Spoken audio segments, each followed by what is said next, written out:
when we are dealing with administering deliverance, because most believers say pray, but most believers don't know what they are saying.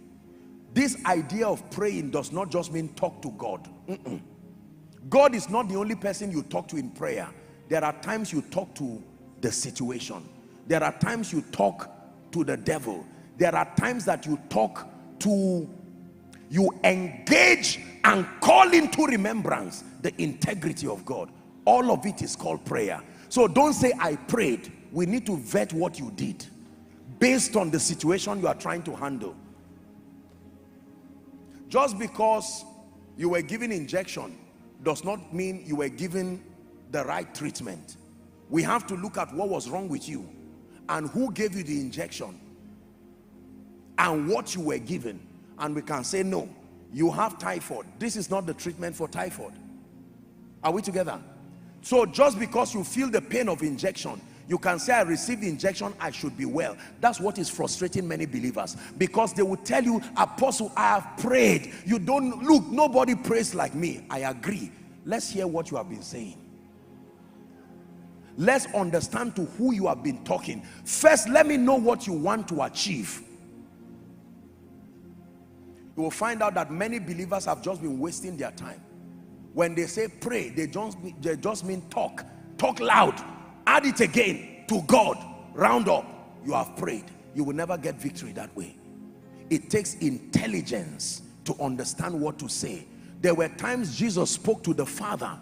Father, I thank thee because you hear me. And he turned and said, open the tomb. Lazarus, come forth. Notice the protocol. When he was about to break bread, he gave thanks and said, go and share it. Is that how you multiply? He never said multiply this bread. He just said give thanks, go and multiply it. When he stood before demons, he did not talk to the Father. He rebuked the spirits, go. When he sent the disciples, he said, in my name, when you find the spirits, use my office. My name does not mean Jesus. My name means the consciousness of my office. I have given you a position. Use it when you see Satan. And they returned back with shock. And they said, even, do you know the most outstanding miracle? Every miracle Jesus did had been done in the Old Testament.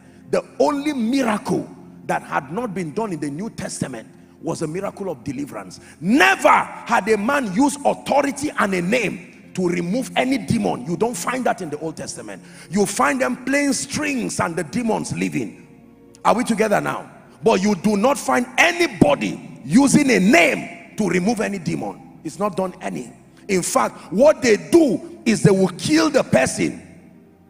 They stone the person who is demonized. When he dies, they now frustrate the demon, because like you have learned, it takes a long time for demons to find bodies. They don't just find any body. They can find any mind, but they don't just find any body. Bodies are scarce. Bodies are scarce. That's why a legion will live in one body, because bodies are scarce. Are you ready to pray?